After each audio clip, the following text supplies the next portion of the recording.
Hello student, स्वागत है आपका अपने YouTube channel Shri coaching classes में। आज हम आपके लिए लेकर आए हैं कक्षा 12वीं के रिवीजन टेस्ट का संपूर्ण हल। हम 5 से लेकर 19 तक मतलब जितने भी प्रश्न हैं प्रश्न पत्र में वो सभी आपको करवाने के लिए जा रहे हैं। तो पूरा पेपर आप बहुत ध्यान से करिएगा और अच्छे से समझिएगा और ज़्यादा से ज़्यादा शेयर करिएगा, जिससे ज़्यादा से ज़्यादा विद्यार्थियों को इसका लाभ मिल सके। तो जो प्रश्न क्रमांक 5 था 2 नंबर का, उसमें अथवा में प्रश्न नंबर आया था कि लैंगिक जनन किसे कहते हैं। तो यहाँ पर लैंगिक जनन की परिभाषा आपको दी हुई है। बच्चों हम सबका पढ़ के या डिस्क्रिप्शन या समझा कर नहीं बता सकते क्योंकि टाइम बहुत हो जाएगा, इसलिए हम आपको सिर्फ जल्दी से आपको प्रश्नों के उत्तर बता देते हैं। तो 6वां प्रश्न आया था कि टेस्ट ट्यूब बेबी क्या होता है। तो इसमें टेस्ट ट्यूब बेबी आपको ये दिया हुआ है कि इस विधि में दाता स्त्री के अंडे को दाता पुरुष शुक्राणुओं से प्रयोगशाला में परख नली के भीतर निषेचन कराया जाता है और निश्चित समय तक अनुरूपी परिस्थितियों में परिवर्तन के बाद अग्रिम परिवर्तन हेतु स्त्री के गर्भाशय में स्थानांतरित कर दिया जाता है। इस विधि द्वारा जन्मे बच्चे को टेस्ट ट्यूब बेबी कहते हैं, वो टेस्ट ट्यूब में से उत्पन्न हुआ है। इसके बाद 7वां प्रश्न था जो कि 2 नंबर का था, वो था कि वर्णांतता क्या है। तो यह एक लिंग से संलग्न रोग है जिसमें मनुष्य को लाल और हरे रंग में अंतर समझ में नहीं आता है। ठीक है। और इसके बाद प्रश्न क्रमांक जो 8वां आया था कि एक्रोसोम के क्या कार्य हैं। तो एक्रोसोम में जो शुक्राणु कोई भाग है तो यह अंडाणु का भेदन करता है, निषेचन पूर्ण करता है। यह नर के सभी लक्षणों गुणों को अंडाणु के अंदर ले जाता है और यह अंडाणु को भेद कर भ्रूण का निर्माण करने में सहायक है। इसके बाद प्रश्न क्रमांक 9 आया था कि मैंने अपने प्रयोगों में मटर के पौधे को ही क्यों चुना था। तो उसके कई कारण थे। तो यहाँ पर हमने आपको 3, 4 और 5 कारण बताए हुए हैं, तो आप इनमें से आराम से लिख सकते हैं। इसके बाद प्रश्न क्रमांक 10वां आया था कि टीकाकरण क्या है। टीकाकरण को समझाना, तो ये टीकाकरण एक तरह की वैक्सीन होती है। ठीक, वैक्सीन, और इससे जो है ना रोग प्रतिरोधक क्षमता विकसित करने के लिए दवा खिलाई पिलाई जाती है। जो भी रोग होता है उससे संबंधित, जैसे कि अभी कोरोना चल रहा है तो कोरोना संबंधित वैक्सीन तैयार हो रही है। ठीक, तो जल्दी आने वाली है मार्केट में। इसके बाद 11वां प्रश्न है प्रभाविता का नियम। प्रश्न क्रमांक 11वां था प्रभाविता का नियम समझाओ और उदाहरण दो। प्रभाविता का नियम मेंडल ने दिया था जो कि इस प्रकार से है, और यहाँ पर इसका उदाहरण के रूप में ये दिए हुए हैं कि हमने लंबे कैपिटल टी का संकरण जब, ठीक है, का संकरण जब हमने कैपिटल का संकरण स्मॉल टी से करवाया। ये कैपिटल टी लंबे पौधे हैं, ये बौने पौधे हैं, इनका हमने संकरण कराया। तो इनका संकर करवाने के बाद, क्रॉसिंग करवाने के बाद केवल हमें लंबे पौधे ही प्राप्त हुए। इस प्रकार से कैपिटल टी और स्मॉल टी, इसमें जो कैपिटल टी है वो ज़्यादा प्रभावी है। ठीक है, ये था इसका उदाहरण। इसके बाद 12वां प्रश्न आया था कि प्रतिजैविक क्या है। और तो प्रतिजैविक के 2 प्रतिजैविकों के नाम लिखो। तो यहाँ पर हमने आपको प्रतिजैविक की परिभाषा ये बताई हुई है। प्रतिजैविक एक प्रकार के रासायनिक पदार्थ जो हानिकारक सूक्ष्मजीवों को क्या करते हैं, नष्ट कर देते हैं। और प्रतिजैविक के नाम यहाँ पर पेनिसिलिन जो सबसे पहले खोजा गया था, और टेट्रासाइक्लिन। और टेट्रा बच्चों आपको इस प्रकार से लिखना है, टेट्रासाइक्लिन। ठीक है, और तीसरा है स्ट्रेप्टोमाइसिन।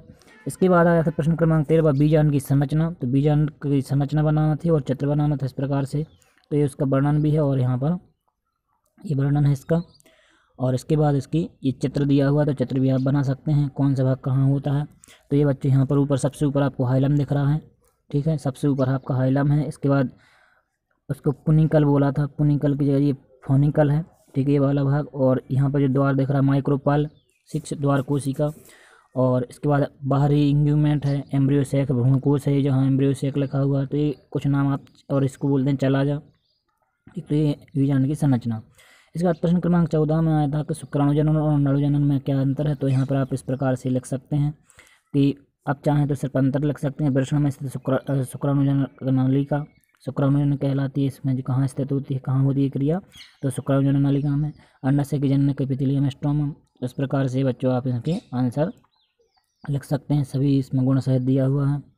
और प्रश्न क्रमांक 15 में आया था कि यौन संचारित रोगों से बचने के लिए व्यक्ति को क्या उपाय करना चाहिए। तो यहाँ पर बहुत सारे उपाय हैं कि अधिक व्यक्तियों से यौन संबंध रखने से रोग फैलते हैं, इसलिए अधिक व्यक्तियों से यौन संबंध नहीं बनाना चाहिए। और संक्रमित व्यक्तियों का उधर अन्य व्यक्तियों को नहीं चढ़ाना चाहिए, नहीं तो उसको भी हो जाएगा।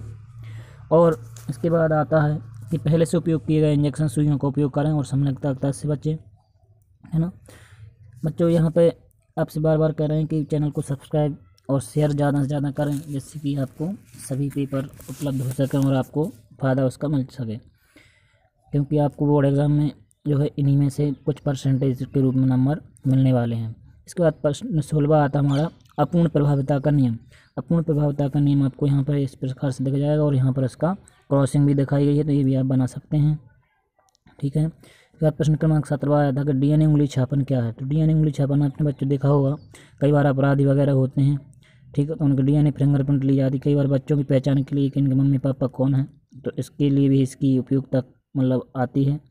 डीएनए उंगली छापन के फिंगरप्रिंट लिए जाते हैं, क्योंकि संसार में कोई व्यक्ति ऐसा नहीं है जिसके एक ही जैसे फिंगरप्रिंट्स हों। इसके बाद प्रश्न क्रमांक 18वां आता था कि HIV का द्विगुणन और रोगजनकता क्या है और इसका किस प्रकार संक्रमण व्यक्ति के शरीर में आ जाने से वृद्धि होती है, द्विगुणन होता है। प्रश्न क्रमांक 18वें का उत्तर आपको इस प्रकार से लिखना है। और इसके बाद प्रश्न क्रमांक 19 में आपको आया था कि एक प्रयोग द्वारा बताइए कि डीएनए ही आनुवंशिक पदार्थ है। तो ये आपको प्रयोग यहाँ पर दिया हुआ है। यहाँ पर आपको ये समझा दें कि कैसे लिखना है इसको। तो पहले आपको ये अपरिहार्य घटक होता है, यहाँ तक लिखने के बाद आपको फिर यहाँ से लिखना है अपरिहार्य घटक होता है लेकिन इसमें सल्फर नहीं पाया जाता। वहीं प्रोटीन, इसके बाद जीवाणु भोजियों के डीएनए, जीवाणु भोजियों के बाद के डीएनए को विकर्ण सक्रिय, ठीक, विकर्ण सक्रिय फास्फोरस से चिन्हित किया जाता है। और ये पूरा इस प्रकार से करके चित्र बनाना हो तो ये भी बना सकते हैं आप। ठीक, इसके बाद आपको ये रखना। और सीमित, सीमित के बाद आपको ये लिखा हुआ है यहाँ पर सीमित थी। जीवाणु भोजियों का कौन सा भाग जीवाणु को इसका प्रवेश करता है। ठीक है, ये सीमित था। इसके बाद और भी यहाँ पर है, तो ये 5 ज़्यादा नंबर का प्रश्न है। इस प्रकार से ये जो है आपका जो पेपर प्रश्न पत्र है वो कंप्लीट होता है। अगर आपको वीडियो पसंद आया हो और आपको PDF फॉर्म में चाहिए हो तो हमें कमेंट करें और शेयर ज़्यादा से ज़्यादा करें, जिससे कि ज़्यादा से ज़्यादा विद्यार्थियों को इसका लाभ प्राप्त हो सके। और इसी प्रकार के अन्य वीडियो प्राप्त करने के लिए हमारे चैनल को लाइक करना, शेयर करना, सब्सक्राइब करना ना भूलें। धन्यवाद।